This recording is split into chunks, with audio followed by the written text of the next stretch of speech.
انسان کی زندگی میں جو چیزیں اسے بہت زیادہ نقصان دیتی ہیں اور بہت پیچھے چھوڑ دیتی ہیں، دنیاوی معاملات سے لے کر روحانی، اخلاقی، قلبی اور قرب الہی کے معاملات تک کو جو چیزیں نقصان پہنچاتی ہیں، ان میں ایک بڑی چیز غفلت ہے۔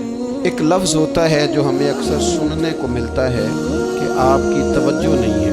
یہ ڈھیر سارے لوگوں کا مطالبہ ہوتا ہے، اہل خانہ بھی مطالبہ کرتے ہیں، کئی موقع پر والدین بھی مطالبہ کرتے ہیں، غرباء بھی مطالبہ کرتے ہیں کہ امیروں کی ہماری طرف توجہ نہیں ہے۔ اور یہ بڑی لازمی سی بات ہے کہ کسی چیز پر جب توجہ رہتی ہے تو وہ چیز بہتر ہو جاتی ہے، اور جب عدم توجہی کا لوگ مظاہرہ کرتے ہیں تو وہ معاملہ خراب ہو جاتا ہے۔ یہ جو عدم توجہ ہے اسی کو غفلت کہتے ہیں، اور جب انسان کے مزاج پر غفلت طاری ہوتی ہے اور غفلت اس پر پوری طرح غلبہ کر لیتی ہے تو پھر اس کی زرخیز زمین کو وہ بنجر کرتی ہے۔ غفلت انسانی دل کے لیے بڑی نقصان دہ چیز ہے اور انتہائی تکلیف اور ضرر کا باعث ہے۔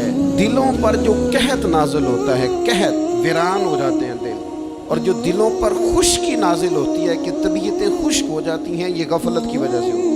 جو لوگ غافل ہو جاتے ہیں نا، اپنے معاملات کا دھیان نہیں رکھتے، دیکھیں نا، آپ کو کھانا کھاتے بھی غافل نہیں ہونا چاہیے۔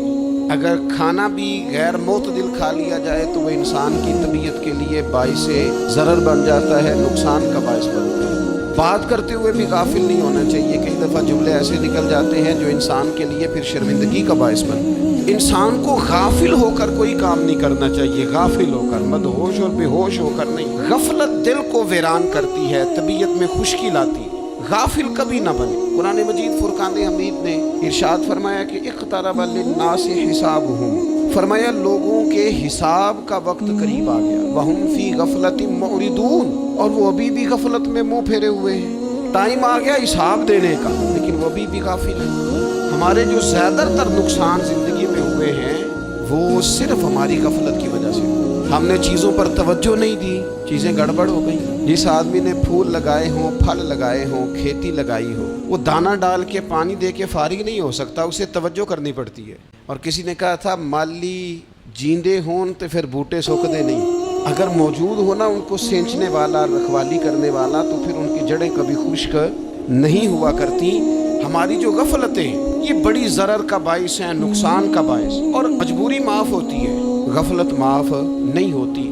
اسکول میں پڑھتے تھے، مدرسے میں پڑھتے تھے، تو ایک مجبوری ہو گئی جی، خدا نخواستہ گھر میں کوئی پریشانی ہو گئی تو اساتذہ اس پر سزا نہیں دیتے۔ کوئی خوشی کا موقع ہے گھر میں، فیملی میں کسی کی شادی ہے، اساتذہ اس پر سزا نہیں دیتے۔ لیکن اگر کبھی پتہ چلتا تھا نا کہ یہ گھر سے تو آیا تھا لیکن مدرسے نہیں آیا، یہ اسکول نہیں آیا، رستے میں غافل ہو گیا، تو یہ بات خوفناک تھی۔ یہ قابل سزا جرم تھا کہ تو غافل ہو گیا اپنی پڑھائی سے، تو گھر سے آیا اور یہاں نہیں آیا۔ غفلت قابل سزا ہوتی ہے، مجبوری کی معافی ہوتی ہے۔ ہمارا آج کل جو مسئلہ ہے وہ غفلت کا ہے۔ ڈھیر سارے لوگ ہیں، سمجھدار بھی ہیں، سیانے بھی ہیں، معاملہ فہم بھی ہیں، باشعور بھی ہیں، تعلیم کی ڈگریاں بھی رکھتے ہیں، لیکن اگر ان کی زندگیوں کی تکلیفوں کو دیکھا جائے اور بے آباد روح کو دیکھا جائے اور سجدوں سے ان کی دوری کو دیکھا جائے تو ایک ہی بات سمجھ میں آتی ہے کہ پتہ سارا ہے لیکن لے ڈوبی ہے غفلت، توجہ نہیں کی۔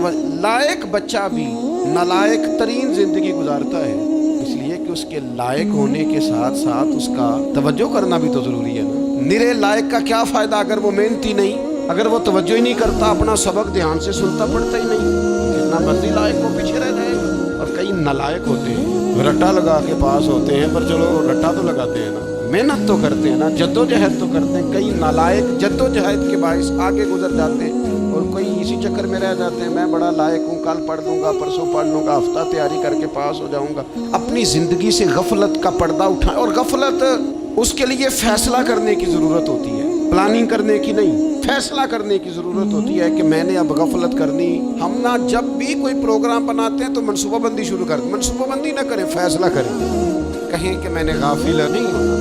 غفلت غرق دنیا کا نام ہے، اپنے آپ کو غفلت سے بچائیں۔